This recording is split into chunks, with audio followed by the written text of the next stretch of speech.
Todo empezó una noche cualquiera en Madrid, entre el murmullo de las luces de neón y el constante vaivén de personas ajenas a mi presencia. Me llamaban el asesino de la baraja mucho antes de que siquiera lo comprendiera. No había elegido ese nombre, pero fue el que me otorgaron, como si fuera un título predestinado a marcar mis actos. Era un juego, o eso pensaba al principio. Un juego donde yo decidía las reglas, las piezas y el resultado. Las calles se convertían en un tablero, y los transeúntes en las figuras que movía según mi voluntad. No buscaba riquezas, ni gloria, ni siquiera reconocimiento. Solo una forma de llenar el vacío, de darle sentido a una existencia que se tambaleaba entre la monotonía y el desprecio. Cada carta que dejaba tras de mí era un guiño a mi propia locura, un desafío mudo al mundo que me había ignorado. Una sota, un rey, todas cargaban un significado que solo yo conocía. Recuerdo la primera vez que tomé una vida. No fue planeado, pero tampoco fue accidental. Había algo hipnótico en el acto, una sensación de poder que nunca antes había experimentado.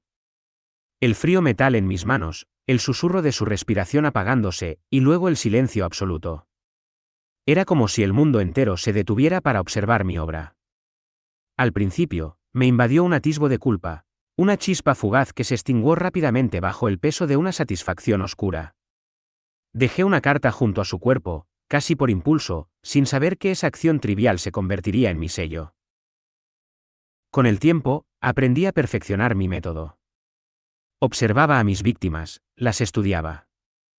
Me infiltraba en sus rutinas como una sombra, invisible e inevitable. No era el acto de matar lo que me atraía, sino el control absoluto que tenía sobre sus destinos. Ellos nunca lo sabían, pero en cuanto fijaba mi mirada en alguien, su tiempo estaba contado. Era como si el universo conspirara conmigo, alineando los eventos para que todo saliera según lo previsto. Cada detalle contaba, desde el lugar hasta el momento exacto. Era una orquesta macabra, y yo era su director. Las noticias comenzaron a circular, los titulares hablaban de mí con un morbo que me hacía sonreír. La policía se esforzaba por descifrar mis patrones, por encontrar una lógica en mis actos. Pero no había ninguna que pudieran comprender. Mis elecciones no seguían un esquema predecible. No era el género, ni la edad, ni la clase social lo que determinaba a mis víctimas. Era algo más profundo, algo visceral. Una conexión que solo yo podía percibir. Y siempre, al final, la carta. Una firma, un mensaje cifrado que nadie podía descifrar del todo. Había noches en las que me preguntaba si alguna vez me detendrían. Si acaso la adrenalina de mi juego terminaría siendo mi perdición. Pero la duda era efímera, sepultada por la euforia de sentirme invencible. Cada nueva víctima era una reafirmación de mi poder, una prueba de que seguía un paso por delante de aquellos que me perseguían. La ciudad se convertía en mi lienzo, y yo la pintaba con el miedo y la confusión de sus habitantes.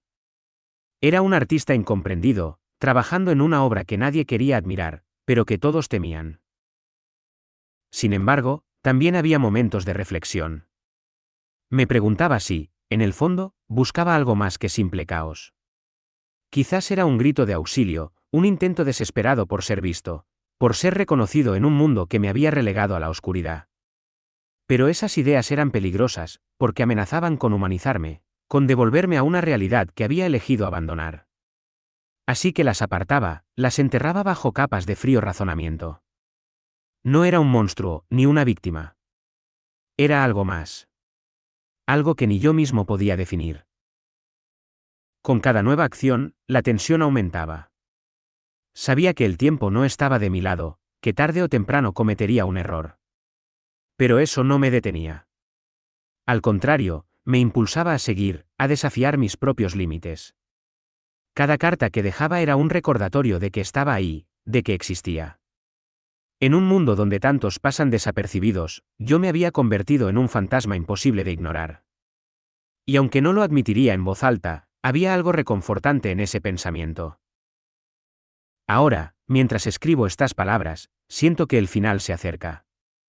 Puedo oír los pasos de quienes me persiguen, el eco de su determinación resonando en las calles que una vez fueron mi reino. Pero no importa. Porque incluso si caigo, mi legado permanecerá. Cada carta, cada víctima, cada miedo que sembré será un testimonio de mi existencia. No soy un hombre, ni un mito. Soy el asesino de la baraja, y mi historia no morirá conmigo.